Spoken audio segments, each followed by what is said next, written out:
난독을 낭독으로. 호모사피엔스의 문해력 키우기 방법.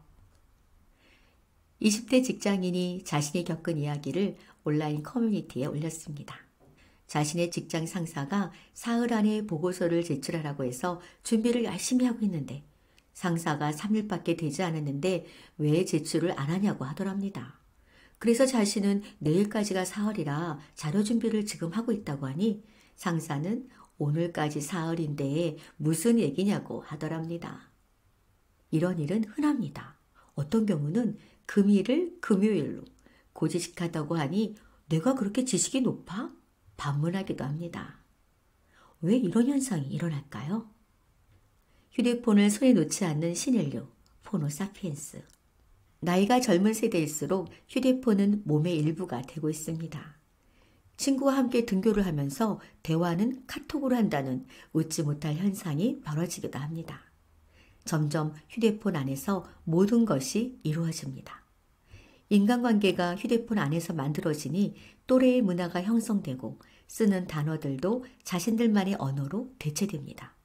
그러다 보니 사회에서 통용되는 언어를 익히지 못하고 이해하지 못하게 되어버립니다. 또래 언어에 집중하다 보니 사회적 언어는 점점 멀어지고 결국 현실 세계에서도 적응하지 못해 도태될 수밖에 없는 환경으로 밀려납니다. 학습 속도와 학습 능력이 곧 부의 척도란 말이 있습니다.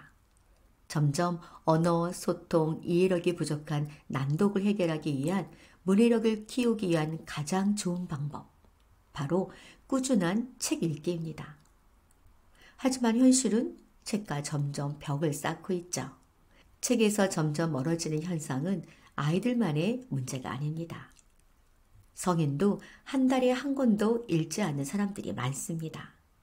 휴대폰 작은 화면 속에 단답형으로 의미 없는 말을 주고받고 메시지나 빠르게 스캔이 가능한 영상에서 정보를 얻으려고 합니다. 우리의 뇌는 점점 퇴화되죠. 활성화되는 분야는 자극적이고 소모적인 곳에서 발생되기 때문에 정작 추론하고 토론하고 이해하는 부분에서는 비활성화됩니다. 책을 보더라도 한 문장을 제대로 넘어가지 못합니다. 한정된 어휘력으로 이해하기 힘든 단어와 문장 앞에서 길을 헤매기 일쑤죠. 그렇다면 이런 난독, 책을 읽어도 이해가 안 되고 무슨 내용인지 도통 설명할 수 없다면 어떻게 해야 할까요? 책을 소리내어 읽기, 즉 낭독으로 시작해보세요. 눈으로 읽는 묵독이 아니라 낭독을 해야 합니다. 낭독을 하면 왜 문해력이 좋아질까요? 저는 3년째 매일 새벽 5시에 새벽 낭독을 진행하고 있습니다. 그동안 함께했던 책들 중에는 일명 벽돌책이라고 불리는 총균수회를 비롯 코스모스, 사피엔스, 또 어려운 철학책, 고전소설책, 시집, 인문서적 등 분야를 가리지 않고 진행했습니다. 평소 혼자 하기 힘든 책은 함께하면 더 독서의 효과를 볼 수 있습니다. 왜 그럴까요? 첫째, 낭독을 하기 전에 저자 소개, 프롤로그, 머리말, 차례를 먼저 살펴봅니다. 책의 이해도를 높이기 위해서입니다. 둘째, 본문 낭독을 돌아가면서 합니다.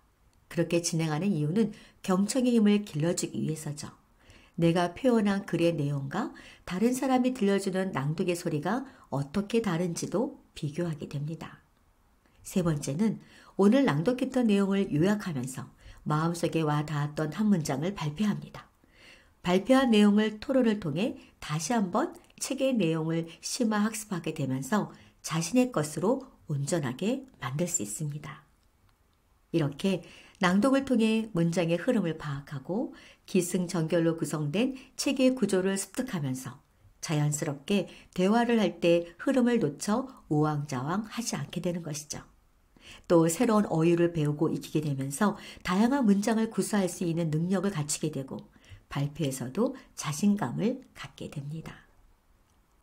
오늘은 읽기를 어려워하는 난독, 낭독을 해결하는 방법에 대해서 말씀드렸어요. 매일 새벽 낭독으로 하루를 시작하면서 낭독의 즐거움을 매일 느끼고 있답니다. 문해력을 키우기 위한 가장 좋은 방법, 낭독. 우리 함께 해보실래요?